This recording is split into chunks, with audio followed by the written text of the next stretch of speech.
Yo, pass the mic over this way. I'm about to be late. Become aware of one thing. You have everything, but you don't have yourself. Welcome back to your 12th favorite podcast, Burnin with G.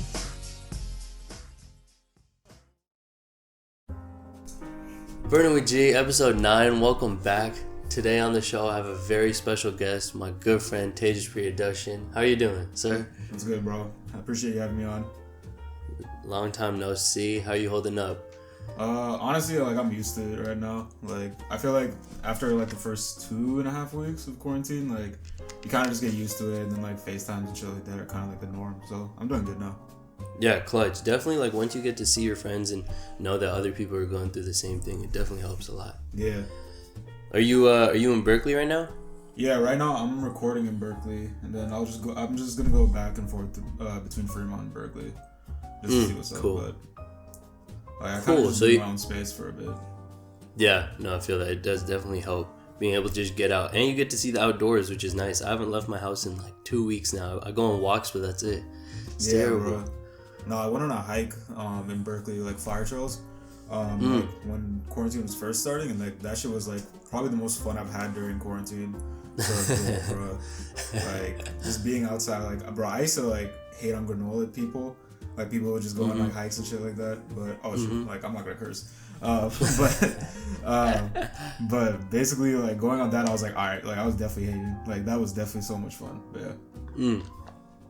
Yeah. So today, I actually wanted to talk to you a little bit about how your experience is living in Berkeley, and I know you've been to a lot of places around the entire United States, so I kind of wanted to just hear your opinion on a few of those things, just so you know, because especially now that when being in tech, the kind of awesome part about it is you kind of have the whole world to go to, where tech is kind of a pretty big market right now. So it's you could, if you want to move to New York, you can move to New York. If you want to move to Seattle, you can move to Seattle. You want to move to Portland, so it's really on you, what type of culture you want, what type of people you want to meet. So let's start with Berkeley. So I know you studied in Berkeley. Talk to me a little bit about your experiences there.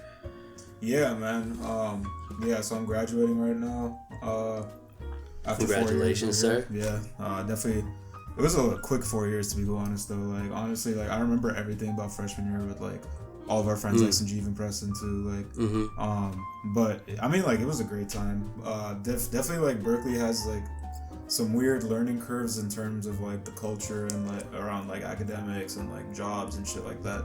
But once you learn how to navigate that, and also socially in Berkeley, it's a really rewarding experience, especially the city itself. I think more so than the school, I was just happy to be in East Bay for longer, just because I love the city of Berkeley. I love Oakland being so close by. Food is amazing here. It's always concerts, shit like that.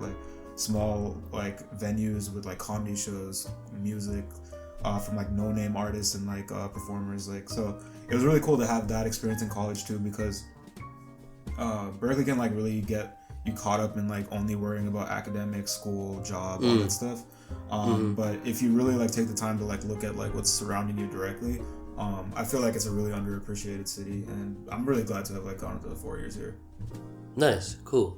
I'm glad that you hear that. It's kind of interesting because I remember when we all came to our prospective colleges at freshman year, we were all kind of iffy at first. We're I don't really know. I hated this shit at first, man. And it's really cool to kind of see everyone just find their place and their niche, by the time they graduate. Yeah, no, for real. So at Berkeley, you don't go into the school with a declared major, is that correct? For the College of Letters and Sciences, you don't. And I think for most other colleges as well inside of Berkeley, but I think for engineering specifically, if you're an engineer, electrical, bioengineering, whatever it is, I think you do go undeclared, but most students come in undeclared. So talk to me about that. Was that stressful for you? Yeah. So so first of all, I'm a data science major now. So okay, cool. Yes, yeah. Yeah. So because I came in intended computer science and stats, because we didn't have a data science major when I first came into Berkeley. So the computer science major at Berkeley is super competitive, and I don't think it's because of the students per se. Yes, you can get caught up with the students and like people who like worry about like curves and stuff like that, and most people are, but it's like it's still a pretty like like everyone's down to help each other and stuff like that. I think like Berkeley isn't, at least for CS, like there's a lot of like help involved.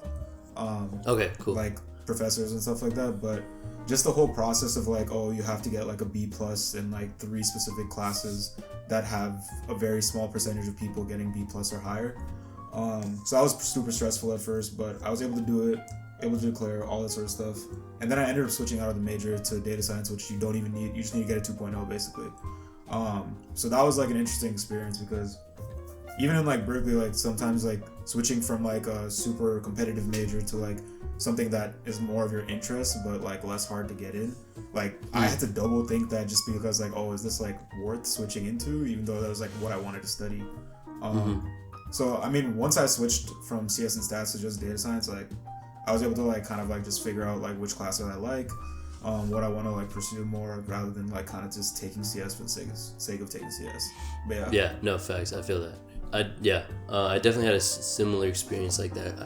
It's kind of funny because when you're 18 and you sign up for these majors, you don't really know what you want to do. Yeah. But halfway through, you're just like, hopefully, maybe something clicks and I actually end up liking it. Yeah. And for some people it happens, and for other people it doesn't. So it's kind of just weird how that whole process kind of just works out. But it's cool that you ended up switching and figured out what you ended up liking.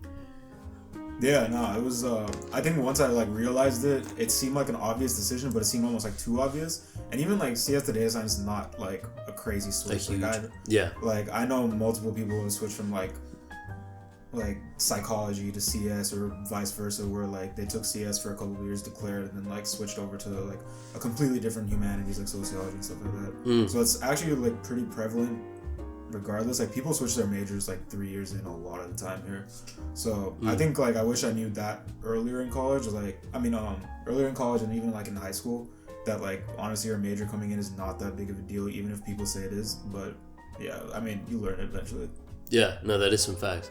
So talk to me. I know you were involved in a lot of things at Berkeley. So I know you were involved in Greek life for a brief amount of time, as well as something that I hear a lot of people who go to Berkeley talk about that at my school I just didn't hear a lot about, which is consulting clubs. Yeah. So tell me a little bit about those two and your experiences in that. Yeah, for sure. So my first semester in college, I pledged Greek life. I also was like part of a computer science and like just in general like STEM teaching club called ANOVA on campus, where basically I'd like teach at schools across like East Bay, such as like in Oakland, Richmond, things like that, to like kids who wanted to learn CS and the school just didn't have the resources.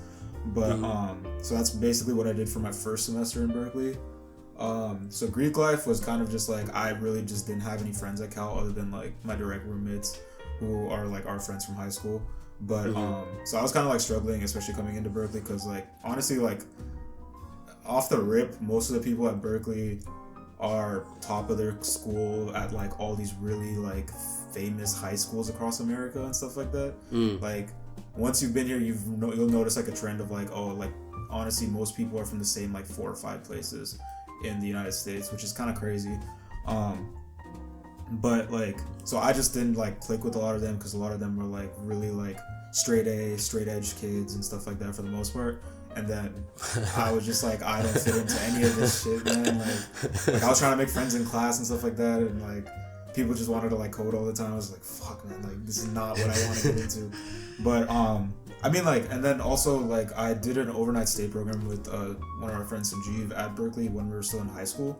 We were choosing colleges, and I actually met one dude that was super cool, who was like my like dude that I was paired up with, and he ended up being like my big in DU. His name is Kevin. Super in cool, DU, bro. Is that what it's called? DU? Yeah, that's the frat that I was in. Alright, is that Delta Upsilon? Yeah, Delta Upsilon. Hey, look at me with my Greek letters. Go look at you, bro. Teeth, bro. But yeah, so I ended up meeting him through that, and then like one of my homies who was a year older than me actually told me like my first week, like, yo, come through to like some rush parties, like it's a fun time, you can meet some people there, and like we can just like hang out and like drink and stuff like that. So I was like, cool. So I pulled up to DU's, and people were just playing beer pong and shit like that, and I see Kevin, I'm like, oh shit. So I just kicked it there for a week, and that's basically like how I got a bit into that sort of stuff. But yeah, that's how I got into Greek life at first, and it was a good experience for my first semester, like I'm not gonna lie, but like I'm definitely glad I got it out of the way, because Greek life just wasn't for me like after freshman year. Like it's Why definitely so? it's definitely like a freshman thing for sure. At least at Berkeley. You guys have, it's nice that you have a frat row though, right? You actually have frat houses. Yeah, which is cool. Did you ever live inside your did your frat have a frat house? Oh yeah, we have a frat house, but like, dude, dog, like, yeah, like it's nice that we have a frat row and like a lot of people are willing to live in it because it's like super cheap. Because Berkeley rent is like ridiculous. It's like almost as expensive as SF, if not as expensive. So living in a frat house is like super cheap compared to it, like almost half of what I have to pay.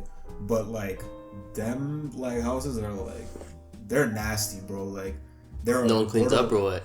Borderline unlivable. Like the bathrooms are like full of shit, like rats everywhere.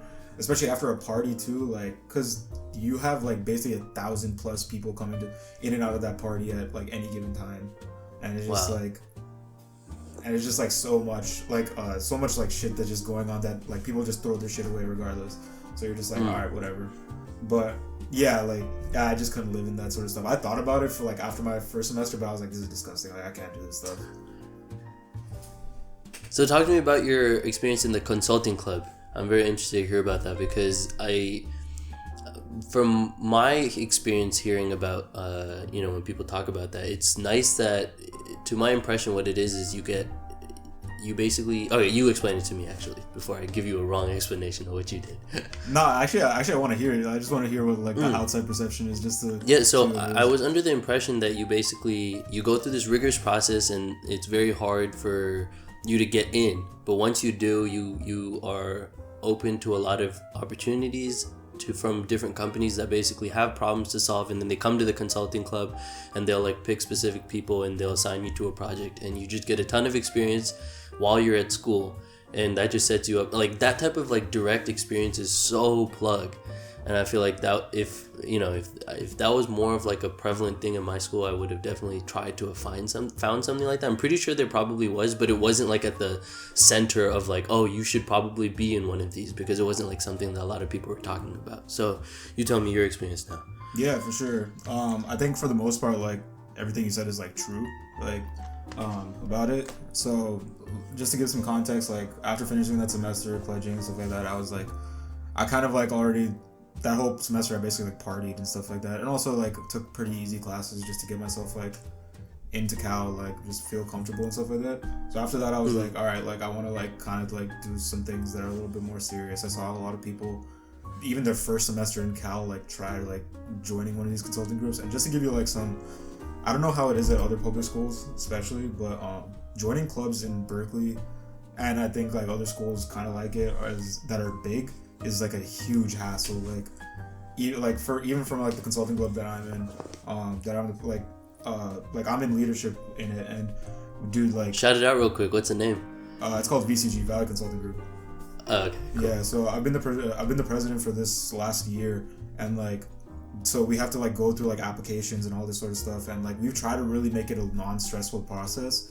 But like the thing is, like, dude, there's like at least 15 other consulting clubs on campus, and like super motivated kids are applying that come from all these different types of backgrounds, and it's just like they're all like just trying to get into one of them.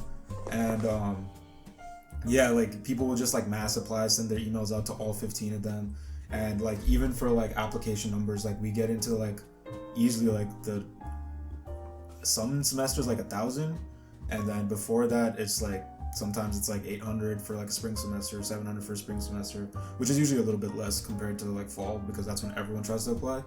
But like it's just like and we have to read like 800 to 1,000 resumes in like a weekend, and like see like who goes on to the next round. And it's like a really like that's the part where like, especially when I became president, I was just like, all right, like I had seen like some processes, especially from other clubs too, that I won't like throw under the bus or anything like that, but like basically like you had to have like some sort of like work experience that wasn't like service or anything like that back in high school, and like that just limits you to like same Bay Area, New York, New Jersey type kids that just like like worked at their uncle's startup or whatever the fuck. Like, so we really tried to limit that, like especially in our process, like okay, like what's some potential that they show, and like some club stuff that they did in high school, or like if they write a cover letter showing why they're interested in like us specifically, like if they name drop people from like info sessions and stuff like that. So we really try to make that process easier.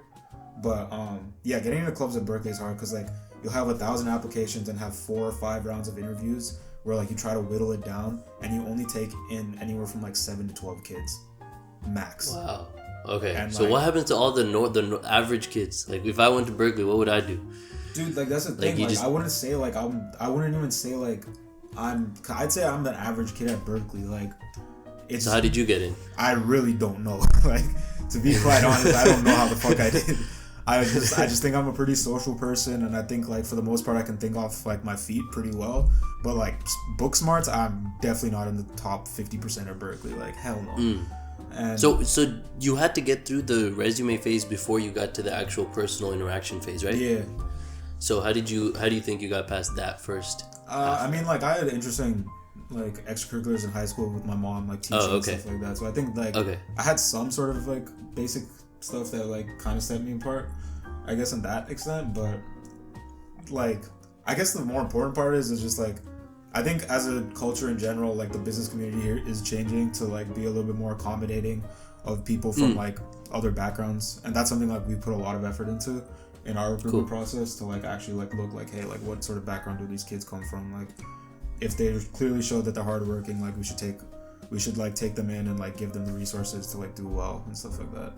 But yeah, I think like just in general, it's like a super inconvenient process to like still get in because like there's 1,000 applications, there's only like 8 spots like in any given semester, and you're just like, dude, like you love like a kid like at the final round, and you're just like, dude, I really want to give this kid a chance, but just because of the numbers and stuff like that, and just because like other applicants may have done a little bit better, you have to cut them and like say like, oh, apply again next semester, and it's like a really demoralizing part of the process.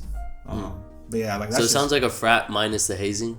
Yeah, and then like business frats will have the hazing still too. Okay. So it's just the reality of the situation is you have like 30,000 kids on a campus, and they're all trying to find their own community and stuff like that, and sometimes they want to be part of the same community, and it just doesn't like work out as nicely as it should, honestly. Yeah, that's true. Yeah, and the thing is, everybody already performs at such a high level, which makes it so much harder. Yeah.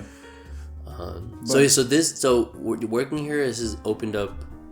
What did it actually? So once you got in, 100%. I think that was like that changed my whole perspective about like career, and stuff like that too. Because before that, like you just had preconceptions about like everything. Like like even like growing up in high school and stuff like that, you were just like, oh, dude, like as long as I get like a decent job as like whatever engineer, and like you kind of like see like, oh, like Google and all those things are just for like at least for me, like I was just like, oh, Google, Facebook and all that shit's for like smart ass people that like honestly like I can never do and stuff like that. Like I just assumed like all the like valedictorians from our high school would maybe work at one of those places, and like I just kind of thought that that's not for like normal people, like average person like me, at least the way I felt in high school. And then I think like once I started doing work and like actually getting the opportunity to work with like companies like Microsoft, Google, Asana, all these sorts of companies, Visco, and actually seeing like what they care about, getting to work at internships at all these places, you start to really realize like it's just a job. Like it's not like the stuff that's all like you think you're gonna be like much happier and stuff like that after you get like a high name company on your resume, and like it at the end of the day it's not that crazy. I think that was the biggest thing I realized, and I think that was important. Just because like once you get the experience and once you like see like, oh, what do I like about this company versus this company, or what do I believe in like the mission here, or like even just like, because sometimes you'll have bad experiences and that it is what it is, but I think just getting that exposure super early on in college was super informative for me to like make my decisions of like, all right, what industry do I want to work in? Do I even want to stay in the Bay? What kind of stuff do I want to work on specifically? And do I want to work in this like for a long time, or is this just like kind of is this just kind of like for the next couple of years, and then like do I want to switch to something else? So it helps with all that. Yeah, no, because the the opportunity that you just said, where you actually get to see the culture and work kind of in depth with all of these different companies, gives you so much of a different insight. So for example, like I worked at one place, and now it's like everything I think about the corporate world is really limited because it is purely through this one environment. So for all I know, it really could just be that one place that acts a certain way or manages in a certain way, and every other place is different. So I know, so you from this have been able to work at what places? I know you've been worked at Tesla. Where else? Like I've had internships at Tesla, Spotify, Twitch, what else? Warner Music Group. Cool. Yeah. So why don't let's quickly go through those and let's see how, what your experiences each one was. So because I feel like that'd be very beneficial for the rest of us who weren't given that opportunity to also learn and understand, what's actually going behind the scenes in a lot of these places. No, for sure. So I know you have a lot to say about Tesla. So let's start there. Yeah. So when did you work there? And talk to me a little bit about that. So I worked at Tesla last spring, like so basically like January 2019 to May 2019, and cool. It was a interesting experience because like Tesla was like not that far from where we grew up. Like it was only like a 20-minute drive from where I live, and like so like you'd always see that growing up. So I was like, and then you'd always think like, oh, this is like a super cool place, like cars are cool, all that sort of shit. So I like when I got that opportunity, I was hype. I was like, dude, I get to work on like Tesla Model 3s and shit like that. Like let's see what's the deal.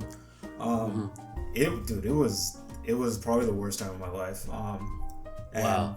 Like I got extremely like sad during that time. It's just like that's when I started to realize like, dude, like if you're not doing what you want to be doing, like it is like rough.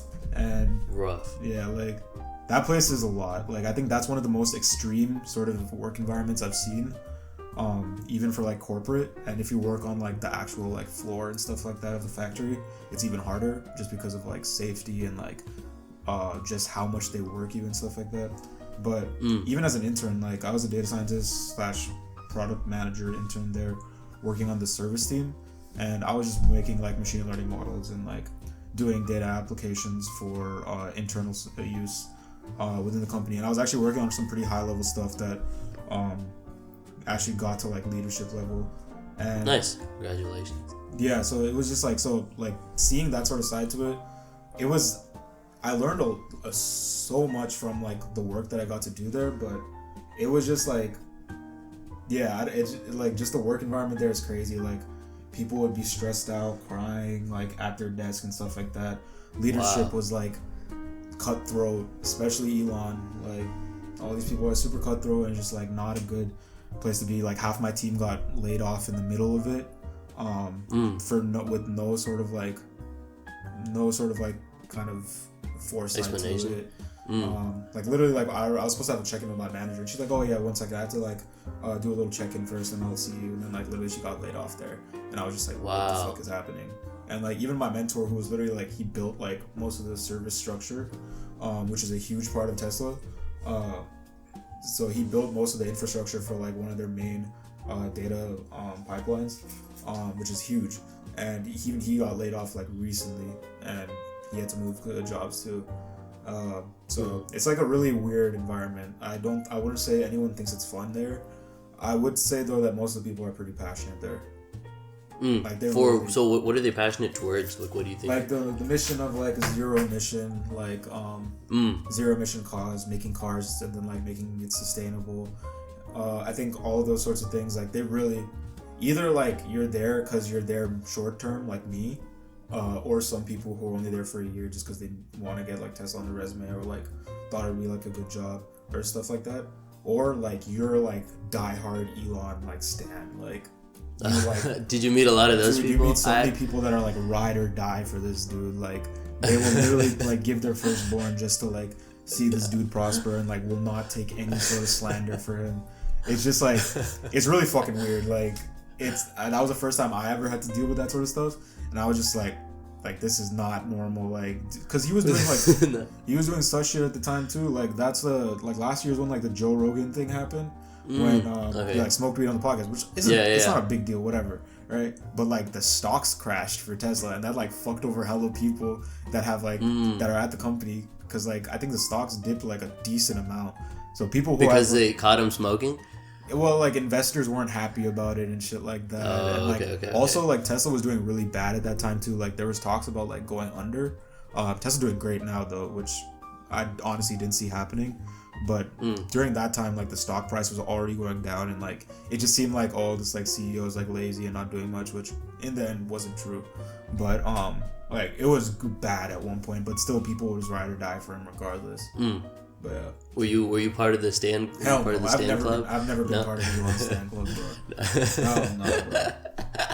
Hell no, bro. You met him though, right? You had actually worked and talked to him.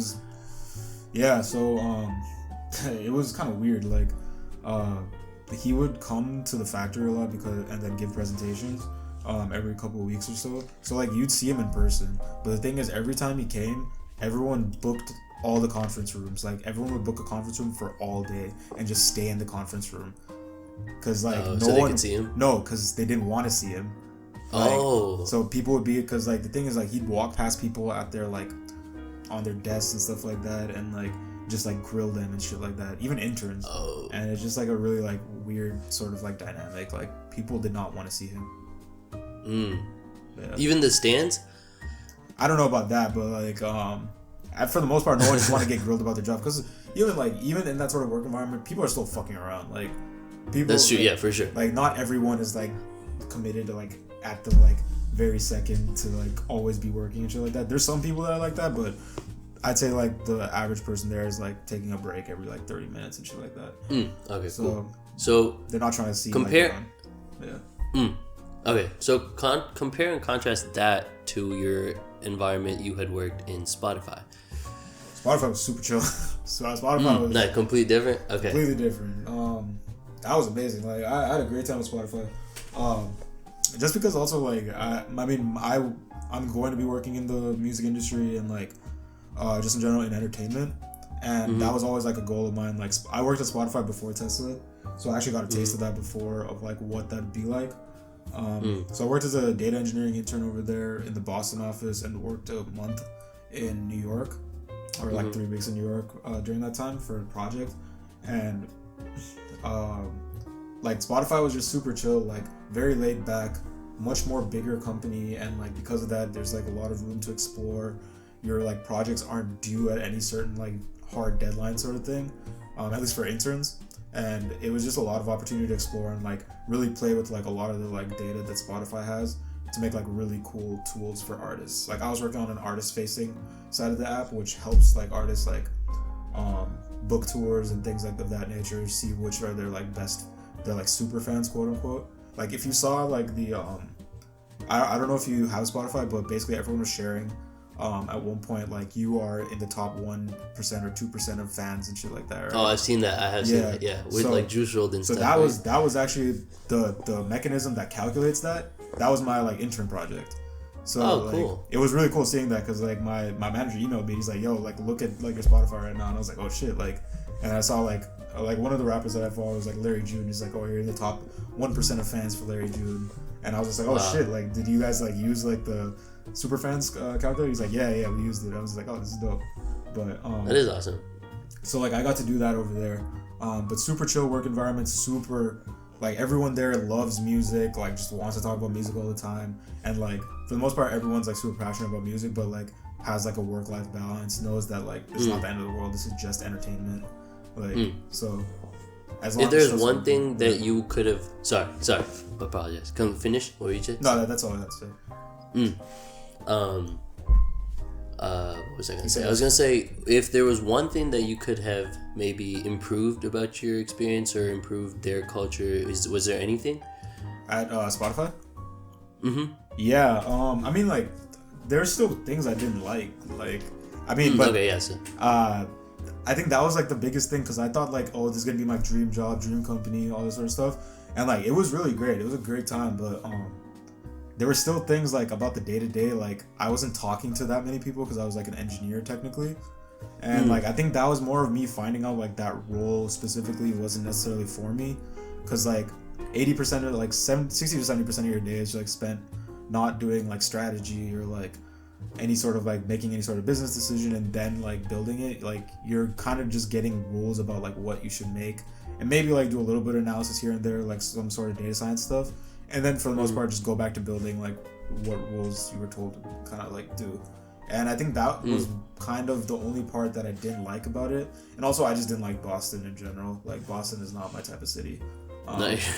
It's just a weird city for me. Yeah, we'll get to the city next. But yeah, I guess like I think the most important part was I figured out that role specifically wasn't for me, and I think that was good that I figured that out that early. And then if you want to quickly talk to me about Twitch and Warner Music Group and your experiences there. Cool. Twitch was last summer, like right after Tesla. Twitch is the best work culture I've seen ever. Like ever. Wow. Like Twitch, like I personally am not a gamer. I don't game at all. I used like honestly I started using Twitch a little bit more now than I didn't ever use Twitch before. Wait, you don't play League of Legends, bro? Nah, fuck that. Shut up. Bro, like Preston doing that like freshman year, clacking on his keyboard while I'm trying to sleep, bro. Hell no. All night, just until 5 o'clock. I tried playing League for the first. So Twitch like they have like gaming rooms and stuff like that where they just have like desk setups of all like the best like equipment and stuff like that you can just take breaks on and just play games. So a lot of my homies like at Twitch would like play like during lunch and like after work and stuff like that. And I tried to play like League of Legends and Apex and stuff like that. I was like, nah, I'm not built for this. It's hard. They're all so hard. Yeah, dude. I'm just like, it's just not me. I can't put the effort to learn this right now. What do I press again? Q? Do I press Q or W? Yeah, no, straight up. I was just like, dude, I fucked up WASD to like move. No, he said, complex machine learning algorithms easy. QWA fucking QWER. Bro, for real, bro. I can't. I can't. I literally was just like, nah, bro. This is too hard, bro. I see, dude. Like there was one dude who was like some champion or something at like this esports shit, and like he was like clacking away, like doing crazy shit. I was like, bro. Oh, he came through. Yeah, he was an intern there because like he's a Twitch streamer, nice. and he was just like that's like his dream like company or whatever. And, cool. But just in general, like Twitch, best company culture, best people that I've worked with that work all over different types of industries. Like I met people who worked at Slam magazine to like Interscope, then like people who like worked in education, stuff like that. They really care about like what they're doing there, and like I met like some of my best like mentors and stuff like that there too. Like my recruiter is like one of my like she like honestly her name's Gina, and like she is my like recruiter, but she would like check in with me every week and stuff like that. And she would just like constantly like just make sure like I'm doing good and stuff like that. Just as a person, like as an intern, that's amazing. Like, that's like crazy. Like I've never been close to like a recruiter before, and like Gina and then the other recruiter's name was Tom. They would always like just help us. So like they really cared about the intern class, like seeing us happy, even if it wasn't at Twitch, which was like the dopest part about that was like they were just trying to see us like prosper in our careers. Even though like because of that, most of us ended up liking Twitch more. That so many of them ended up actually like going back, and like even some of my friends who are juniors now are going to Twitch to like do an internship just off the strength of like stuff that I've told them about like Gina and Tom and like the program. So Twitch was amazing. Like just personally, it's not my like I was doing engineering there too, and I was like trying to do more data science business strategy, so it just didn't work with like kind of like what I wanted to like move on to in terms of like opportunities. But like I can't say enough good things about them. Like that was one of the most fun summers I had. That's a very high recommendation from you. Yeah, 100%. Like I can't say enough good things about them. If anyone gets the opportunity to work there, like they should definitely do it. Cool. Yeah. So if you could rank all four of those from best to worst, culture-wise. Oh, culture-wise is different than like what I'd say in general. Culture-wise, Twitch is the best. I'd say maybe Spotify second, Warner third, and Tesla like I'll put that up like below any sort of thing. Like Tesla's not even fourth, bro. That shit's like out of all my work, like, I've worked like service jobs that are like give you better like fucking like leadership than that. But yeah. Okay, what would you say overall? That means also considering like compensation and all those things as well. Yeah, Twitch also paid me the bag, bro. Like that like covered my whole like. Twitch is clutch then, huh? That covered my whole senior year expenses in terms of like tuition and like rent. That's clutch. So like I was good money on Twitch, but yeah, Warner was cool though. Warner was cool. It was definitely good to like actually move into the music industry versus like a streaming platform per se. Warner was like a good experience. Like my boss was introduced to me through one of my mentors at Twitch. So Twitch again like got me the opportunity. But it was good to like work more on the artist side of things and like see like what marketing analysts do and stuff like that. But music industry is kind of cutthroat though.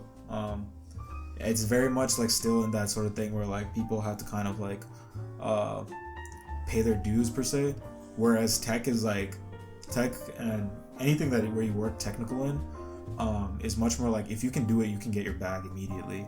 But music's moving towards that right now. So it's like in a weird stage, because like they're realizing like, oh, we need data scientists and all this sort of stuff to like really keep up with the times. So they're moving towards that, but a lot of people like there's a lot of friction because of that, because they say a lot of these like young people like moving as software engineers into a record label and already get paid as much as like executives, or maybe that's a little bit, or like management per se. Executives make a shit ton of these places, but yeah. Interesting. So that probably leads to a lot of like just tension. I think it's just a lot of friction just in general with an industry changing so much, because now it's not like just based on intuition, which it's been based on for the past like whatever 100 years. Okay, I get what you're saying, because now it's a lot more data driven. Yeah, because like now like Spotify, like dude, like if you really look at it, like Spotify, Apple Music, all this sort of stuff, artists don't get paid from that shit. Like Spotify, you make 0.0, like an artist makes 0.000, I think 0.1 or 2 cents per stream, and that also gets split between your producer, your audio engineer, all that sort of shit. Like, so unless you're like Taylor Swift or something, you're not making money. Like unless you're Drake or like one of those big time artists, maybe Weeknd, you're not getting that much of a bag. But what Spotify basically changed the game for was, and this is not a good thing in general, I still don't think it's a good thing for the music industry, because I think people still should get paid for their music and the end of like streaming and shit like that.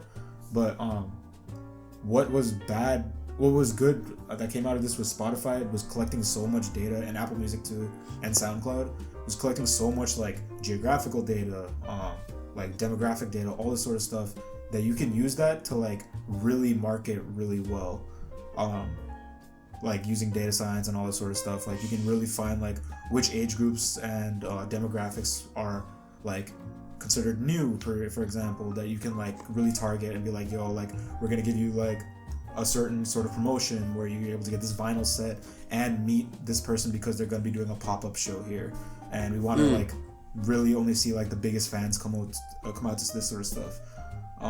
So that's where they really changed the game, is like we have all this data available for you, and that's what record labels are trying to do in-house now, which is why there's this huge shift. Where it's gonna go now, like who knows, but it's really interesting to see, like, because you've seen tech change all these different industries. Music is the next one. Like the music industry is gonna change completely because of it, and we'll see what happens with it. But yeah.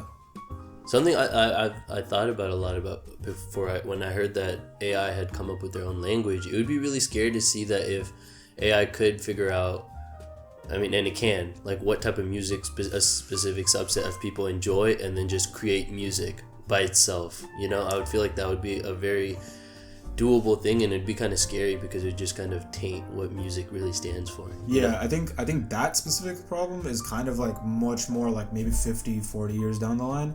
The issue that's really coming up now is like, so something I've been like trying to learn is like audio engineering, which is like how to mix your levels, how to like spatially like take all the like stems of a song, all the sounds and stuff like that, and like move them at different levels of like volume and like effects and all that sort of stuff, and then to make an optimal like mix. So these audio engineers are like people who like have trained their ears for like many years and all this sort of stuff. And the thing is, they always have to send their like stems, which is basically just like the tracks of the audio of a song, and they send those stems into like these record labels, and the record label basically has all the changes made to the fixed song, and they have all that sort of stuff, and they also have the one before that's like unmixed. So basically, a lot of these record labels are trying to do this shady shit where they're trying to make AI models that take in the input and the output and try to just make audio engineers AI models, and that they're trying to just wipe out and create like a middleman, take out the middleman from it. And that's gonna like really fuck things up if that actually moves on, because it's gonna be so much cheaper than paying an audio engineer like $100K or stuff like that a year.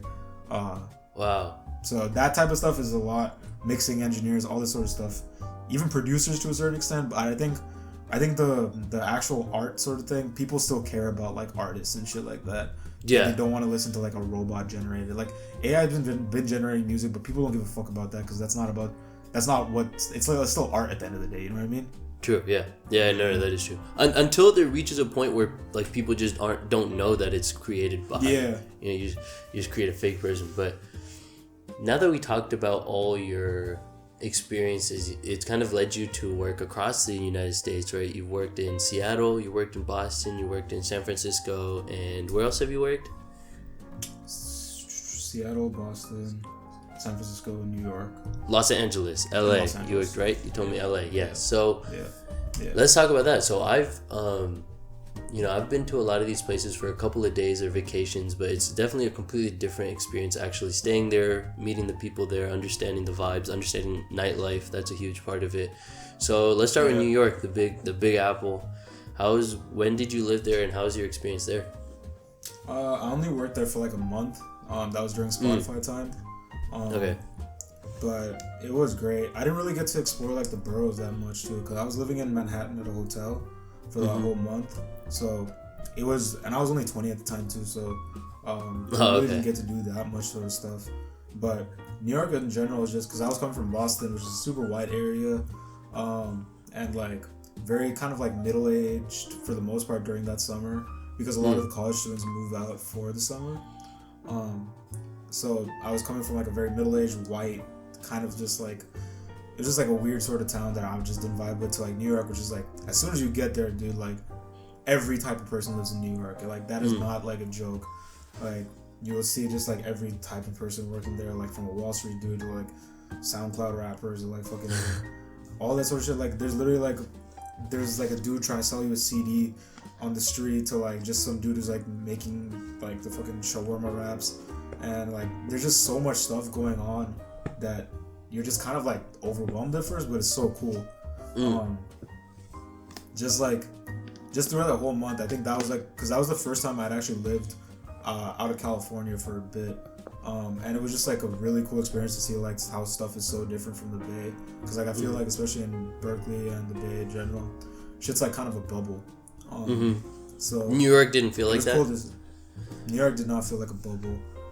It felt like every day was like you were just seeing new shit, and there's like events every day, stuff like that. Like it was like super exciting. New York, and then like I'm going to move there now, so that was based off the strength of that. So where to? Like I'm gonna be moving to Harlem. Okay, cool. So there's a lot of stuff that I liked in Harlem that I was seeing, but basically, I just off the strength of that 1 month, I knew I wanted to like move there eventually. It was either that or LA for me, but yeah, LA is a complete different set of people, and it's a different vibe in general. How is that? It's funny that those are your two options. LA is different, bro. LA is still my favorite city like ever, just based off like all the stuff that goes down there. Like I used to go to Drew League and all this sort of stuff, like to just see, like last summer I got to go and just see all these like sort of basketball players and shit like that with some of my friends, and it was just like super dope. And like I just go to LA based on, because we have like Chokesy and like a bunch of our other friends go to Irvine, so I'd always like stop by there, like especially freshman year I used to go like once a month, just because there's constant like concerts, all this sort of thing, and it's only like not four, but it was like a 5.5 hour drive from like Berkeley. So like I'd go so much just because like there was so much going on. But working in LA is definitely different, because like all the people that I'd really been exposed to in LA before like working there is people who like actually are from LA, aren't necessarily about that like Hollywood type of vibe and shit like that. And like you see like authentic like Los Angeles people, and it's much different than like when you work in the entertainment industry over there, and like you're meeting people that are clearly about that like sort of Hollywood aesthetic, care about everything that's going on. Way different, people they hang with, all that sort of shit. Uh-huh. And that's the problem though. Like people come into LA thinking everyone in LA is like that, even though that's not how most people in LA are. Like just normal people in LA are super chill, super down to earth. Like they're not all Instagram models. Not at all. Dude. But the thing is, like, I was never exposed to that type of shit. That's why I liked LA before. But like once you start hanging around those crowds and stuff like that, you start hanging around like these like producers, rappers, all this sort of stuff, or like start working for them and like see those groups. It's weird, bro. Like that's definitely not what I want to be around. Like it's just a bunch of groupie shit. Yeah, I went to we had popped acid and we went to the Clippers playoff game, and we had just walked around LA and stuff after that day, and the first thing I realized was like everybody there just had this aura of like the world revolves around me, you know. And even when I was there, I kind of felt like that too. I was like, this place is so beautiful, there's so many lights everywhere, it's like everyone looks good, like we're all so important. But as soon as you leave that little, that, you know, the lights of LA, it's all of a sudden you're just like back to like just like the way just the way normal life kind of works, you know. And I felt like that was a main thing I had gotten from LA, just from that one experience. Is that something similar to what you're kind of talking about right now? I think that's the thing. Like if you go around like downtown LA, like Hollywood area, all that sort of shit, you're gonna feel that. But like if you start hanging around like actual neighborhoods in LA and stuff like that, you'll start feeling like a lot more like intimate. Especially because like I have friends in like Inglewood and stuff like that I try to like visit. So like I'd go around those areas. They aren't flashy at all, but like it's like just homes and honestly like not very nice like areas for the most part. But like that's when like you start seeing like the actual like culture and shit of LA, Koreatown, like all this sort of stuff. Like it's a lot of fun. Like there's a lot of stuff to love about LA, and I think it's the same thing about the Bay too. Like I'd say like. I think most places are like that, where it's just like, dude, if like the only thing you know about the Bay is SF, then you're gonna think the whole Bay is just a bunch of tech bros and shit like that, which is not the case at all. Like, if you only know SF and Palo Alto, like, then your whole like image of the Bay is ruined, because like East Bay is such a huge part of that, and like like San Jose, like the smaller suburbs, like even like Union City, Hayward, like the food that goes on there, like all that sort of shit is like what makes the Bay great. And like if you only knew it's like basically like judging the Bay. That's also why like a lot of my homies that are from like SoCal or like out of state that come to like Berkeley and just like, oh, people from the Bay are fake, or oh, people from the Bay are all they hate people from the Bay. And I'm just like, bro, like you know, I was just like, dude, you've only met people from the Bay. Like they always be trying to say, because they always try to just like compare, like even some people from the Bay are like this too, that went to like other high schools in like San Ramon or some shit like that. They're like they assume that all high schools are like that too, and then you're just like, dude, like that's not how everyone is. Like you're just meeting people like at Berkeley, like that's already a specific subset of people. So it's like you almost get like ticked off where you're just like, bro, you don't know people here. That's why I'm always careful about saying whether I hate a place or not, because like you don't really know the place like that until you spend some time there. True, but very true. So that's how I feel about Hollywood. Is like not Hollywood, but like LA in general is like, if you stay in the right places, you will have some of the best times and most genuine times ever. But like, it is very easy to get caught up in that like city life type shit, like fucking going clubbing all the time, promoter life, all this sort of shit. Promoter that's life. That's very directly available, but like you're not gonna enjoy that. That shit is ass. So what I kind of want to mainly touch on is that from being able to kind of see all these places, and now as we're about to graduate, we all have that opportunity to kind of explore the world. What are some things that what are some experiences and just knowledge that you may have, you know, wisdom that you may have gotten from being able to travel so much, that you could tell us how can we enjoy, you know, when we move to a new city? Because one thing I'm always thinking about is how am I going to make new friends, right? I think that's something I would like to ask you about. So outside of work, it's kind of hard to make new friends, right? What did you kind of do for that? Yeah, so I think like when I really started like learning this was when I moved to Boston. And like when I moved to Boston, like I didn't know anyone in that city at all other than like a fucking I had an uncle from like that was like my dad's friend who was super tight with, but even he lived like an hour away from me, and like he's like super old, so like there's like I didn't really know him like that. So I had to really like learn how to like make friends. I lived around like the Tufts area in Boston, which isn't even like downtown Boston, so it's like a suburb. And like it was like for the first week I was like having so much fun because I'm like, oh, I'm just exploring the city. I went to like a Nipsey concert during that time too, so I was like, oh, I'm like having fun and shit like that. But like I was 20, I couldn't really go to bars to meet people, and like I was really struggling after that first week because Boston's a small city, like you can see a lot of it within like a week or two. And then so I started trying to make friends and shit like that because like we only had like 3 interns at Spotify, and then all those 3 were like older than me. They were like PhD students because they were like research interns. But yeah, so like I literally like made friends with a girl who was interning at Facebook in Boston because I'm like matched with her on Tinder. And, like, I have heard that happens a lot. Yeah, because like I was just desperate to meet kids like people my age at that time, and I was just like, bro, like so I matched with one girl on Tinder. I was like just trying to hang with her. I'm actually still super tight with her. Nice. She goes to Stanford. So I've hung out with her for the past like 2 or 3 years now. Oh, Stanford and Berkeley coming together. So cute. It's not that real. That's another thing. It's not that real. But yeah. So like basically, I hung out with her, and then like Facebook had a bunch of interns, and then like they were all friends of people at MIT and Harvard and shit like that. So I was able to make a friend group. But even then, like, some of those people I genuinely just didn't vibe with at all because like they're all like MIT, Harvard, like all these like super like prestigious sort of schools, and like they care about different things that I just don't care about. Like they care about status of job, prestige of job, all that sort of shit. And specifically some of them that I met there, and I was just like not vibing with it, but I was just like, bro, this is like the only friend group I have, so like I'm gonna just go with it for the rest of the summer. But I think that experience like really taught me like you have to go out of your way and like go to different events that are more like what you like, and then try to meet people there rather than just like be like, oh, like, let me just find other interns. Like that's not the way to go about things. Don't just find like other people, like especially if like someone moves to SF, for example. Don't just find other people in tech if you don't like people in tech, for example, right? Yeah, that makes like, sense. Yeah. Find people that are like, if you like a certain type of like music or some shit like that, go to like, if like for example you're into jazz shit, go to a jazz club or go to a hip hop club and like meet people there and shit like that, or like go to events and stuff like that. I started doing that a lot in the Bay, and I started making friends outside of like Berkeley specifically that are in the Bay much more because of that. They're much more in like the creative sort of industries, and I started having a lot more fun that way.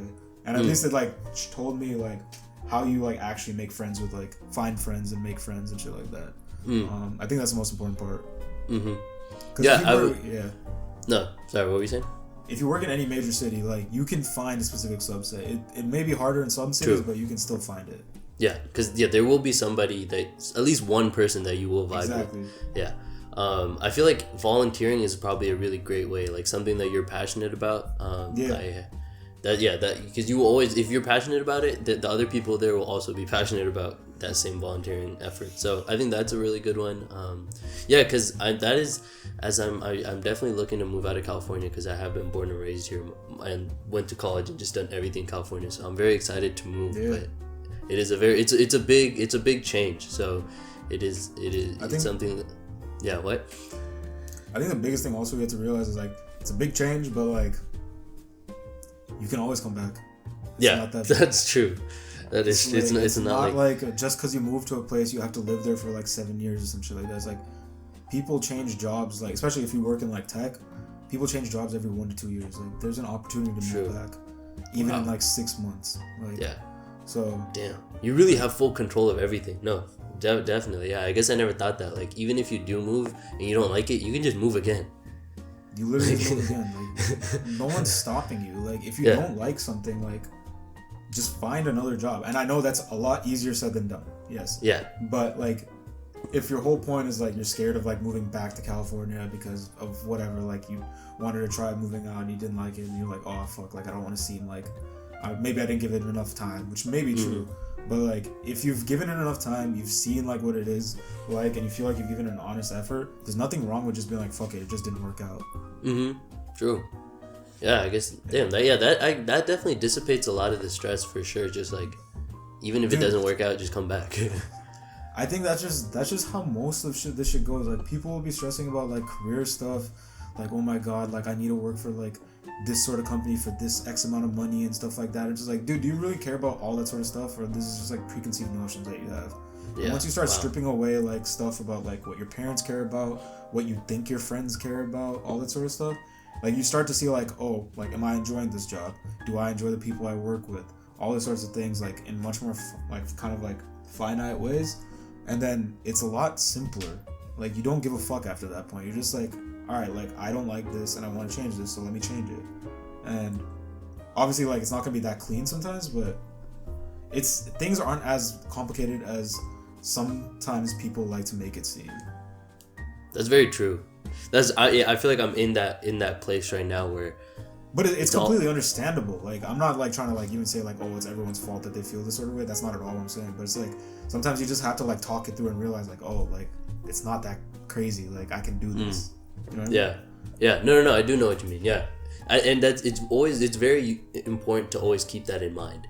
Yeah. Because and I'm glad you said that, because that is something that you do need to hear once in a while. That it's not that deep. You know, like it's nothing is really that deep. Like just and like this also like obviously like there's cases where like things are really bad, like family situation, all that sort of stuff, financial situations, and that will happen. Yes, like then like yes, I understand. Like sometimes like the situation's fucked up, but for the most part, like a lot of the people that I've seen that are tweaking about like very simple shit, it's not that deep. Like you can literally like just focus on whatever makes you happy and or content at the time, and then like that's gonna be the most important thing for you.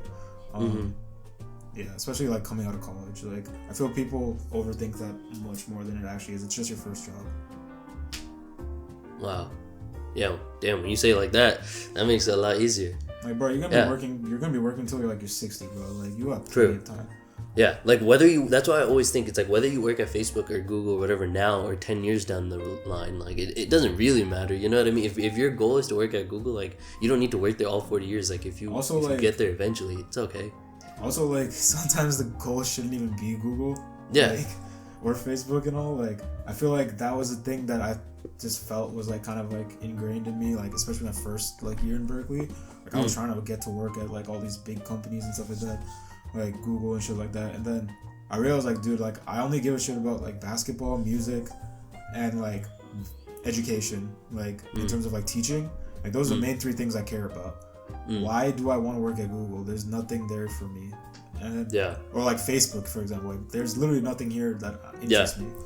So, no facts. Like, I always tell, like, because I have to like teach kids in the club like how to like go about crafting like your first couple jobs in your career. I just like, dude, start with like what you're interested in, find the industries, and then find jobs within that, and just talk to people. And then you'll find whatever thing is interesting to you, or like at least kind of interesting, and then you can work from there. Yeah, and if you just like emit that like interest, I feel like it will just come to you. It will happen, you know. Like if like something in that field will happen to you as long as you're interested enough, you know. And I think that's something that's super important. Like getting a job for the sake of getting a job is cool and all, but really finding something that like if that like for example, when I worked over summer, I was working for this robotic company, but I didn't even care about that product whatsoever, you know. So it made it so much harder to actually enjoy my work when it was like because I've recently been applying to like jobs like Khan Academy and places where I'm more things like the actual mission of that company itself is something I'm more interested in, and that makes me a lot more motivated to actually want to work there, you know. No, 100%, bro. And that's the thing, like especially like one more thing is like in tech, like dude, the jobs are paying mostly the same, perks are mostly the same. Like you're not gonna be, it's not like if you don't work at like one of these FANG companies or whatever the fuck, like these top 4 companies, like you're not gonna be living nicely. You're gonna be living nicely regardless. Might as well. What's FANG? FANG is like, it's a common term used for Facebook, what is it, Apple, Netflix, and Google. Oh, Netflix made the list? Netflix I think is like one of the highest paid engineering jobs or some shit like that. Oh wow, damn, I had no idea. Yeah, but like that's the thing. It's just like people aim for that sort of shit, and then like I've seen so many people, like so many of my friends who are like older and stuff like that, get their job there, think like, all right, dude, shit's good. Like I got my job here. Like this is what I've been like dreaming of since I was just like freshman in high school. I mean, a freshman in college, and like then they just are just like, bro, this is not what I thought it would be. Like this is not that like happy. This doesn't make me happy and shit like that. A lot of them ended up like actually having to like leave and like not just start a startup, but like start their own organizations that have to do with more like foundations they care about and stuff like that. And that's when they started finding like some sort of actual thing that they actually are like passionate about. Yeah, it all comes back to that, huh? Yeah. Cool. Yeah, I feel like that's very useful information for people looking for jobs and things, just to keep in mind at all times, because your decisions will be it'll be more like fulfilling for you if you keep that in mind. Yeah. So yeah, that's definitely very useful. So that was on the work front. If anybody, who is either interested in going to Berkeley or is already at Berkeley or thinking about that school, do you have any advice for how someone can kind of get through their 4 years there in a more mentally healthy way, in a more productive and useful way? Focus on your, I think the main thing is like, don't worry. I came into Berkeley with a super big imposter syndrome. Like I didn't think I belonged here. I thought they made a mistake and stuff like that. And I just got lucky or something like that when I came in here. So I just assumed everyone else was smarter than me and like everyone else is right and I was wrong at all times. That made me take like a lot of bad like advice from people, especially when I was early on in college, about like what I should care about, what is important, all that sort of stuff. And I think like everyone's like sort of interests, what they need to get out of their degree and things of that nature, as well as like their motivations are completely different. And you need to kind of like check in with yourself every semester or year or whatever it is and see what's like important to you, and then kind of like set those goals like every semester about like how do you want to like make yourself happier, how do you want to like set yourself up for like graduation, like how are you doing with like academics in terms of like do you enjoy what you're like actually learning and shit like that. I think you gotta like check in with yourself and like talk to the right people and take advice, but not necessarily like always just assume it's right. Like just really check in with yourself and like don't take everyone's like sort of opinion as seriously, because I know so many people that like get so scared of like what their friends are gonna think and stuff like that, even for things like switching majors. Like that shouldn't affect like your friendships and shit like that, but like people really have anxiety about like switching from a STEM major or like not doing CS at Berkeley because it's like the most like subscribed to major and shit like that. But it's like stuff like that, like stop caring about that sort of stuff, focus on what you want to do and just go for it. Like just get started, and even if you're not good at it at first, like if you just start somewhere, like you'll get good at it. Like don't I think that's that's the biggest one. Like you're not gonna be good at anything you just start. Like true. And because everyone at Berkeley, not everyone, but most of the people that I met at Berkeley were super high achieving in like middle school and high school and stuff like that. They aren't used to not being good at something, even when it's like just picking up a hobby, right? Like they're super not used to like just being ass at something. And being okay with that. Like that they get mad when like they take up something and they're like, oh fuck this, like I'm not good at this, I'm just gonna stay away from it, which is not a good like mentality. And I think more people should be like okay with like, dude, you're like 19, like chill out, like just have fun with it. Yeah, I think the main thing I feel like I'm getting from you is that like the way a lot of us kind of are set up is that we have like a bunch of goals, and we really think that after we achieve these goals is when we will reach some sort of like contentment or happiness. And it feels like compared to your peers and things like that, you've achieved the things that other people around you deemed to be some sort of like great achievement, right? For example, like getting into the club, and then after getting into the club, getting a job, after getting a job, getting paid after, and it's like happiness lies after that. And it feels like you've achieved all those things, and at some point you were like, I've done all of this, but still I'm not feeling that what I'm supposed to. Did that ever hit you at some point? Yeah, dude, because like I mean, like even like I had financial issues coming into college and stuff like that, like paying for college and things like that. And like my first step was like, dude, I just don't want to have debt by the time I graduate, and I want to pay off the loans as soon as possible. I was able to do that like last summer and stuff like that. Congratulations. And like all these sorts of little steps that like you've been working towards and you think that are like important, like getting this job that you've always wanted, all this sort of things. Like, you think like after you achieve them, you'll be much happier. When in reality, like that just changes into your next normal. Like even coming to like I think the biggest one was like getting into Berkeley. Like I didn't expect it. I was on cloud 9 for those couple months where I was just like, I finally feel like I didn't fuck up in high school and stuff like that. Like I did everything fine. Like all that sort of things. Like I felt like validated for all that sort of stuff. But then I got into Berkeley and I'm just like, after I like went to school here, I was just like, dude, like people like.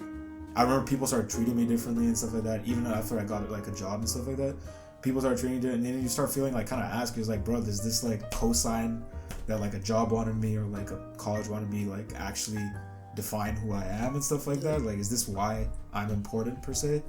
Wow. And, yeah. Like, I think that was like the big like kind of like turning point for me. Like last summer was just like this career shit. Unless I'm doing something like I'm super like passionate about and things of that nature. I've already like done my baseline. I've covered my baselines in terms of like debt, all that sort of stuff. Now it's like I have the luxury and like privilege to be able to like actually go after something more kind of like kind of that like means more to you, that has like more purpose. And I feel like most people, once they get to that point, it's like really scary. And it was for me too. I was just like fucking lost. Like I was just like, dude, I don't want to do an engineering career. I don't want to do all this sort of stuff. Like what is actually like important to me? And I think that was super exciting because it was like get to like start this new sort of thing, but at the same time you're just like, I put in 4 years into a degree that I don't even like care about. Now what do I do? And it's just like that was like weird.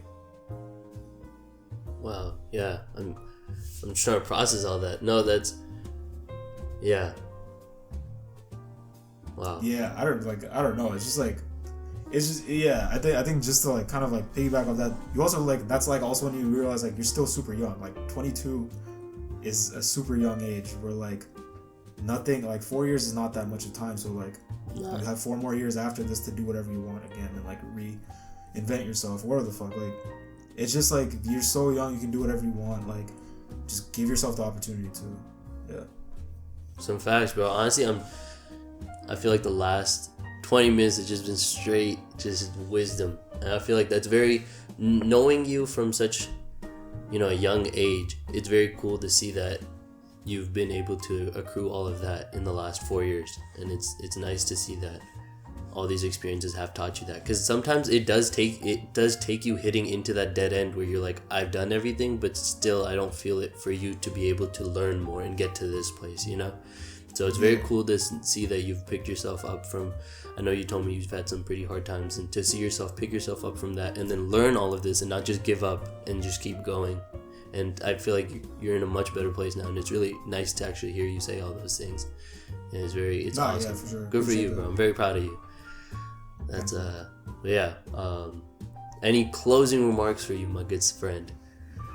I feel like I've talked a lot, but I mean, I think the main thing is just like keep the main thing. Like that's like if you want to do a certain thing, just like go for it. There's no point like there's no point being like, oh, I'm like gonna do this as my like side job or whatever it is like that. Just like get started, especially if you're young. Like just get started with it and like just grow it. Like there's no point trying to cut corners and shit like that. Just go for whatever you're trying to do. And if you feel like you need to like do it like later where you need to make it like a side thing, sure, fine. But like if you have the privilege to do whatever you want right now, dude, just go all in on whatever you can, because like otherwise you're kind of like wasting that opportunity that someone else probably would have like used if they had like your kind of situation. So yeah. Super fast. Well, thank you so much, Tejas, for coming. I'm very glad I was able to have this conversation with you. Appreciate you, dog. Stay safe, coronavirus, bro. Yes, sir, dog. Don't go outside. You too. All right, Burnin with Jake. Catch you next week.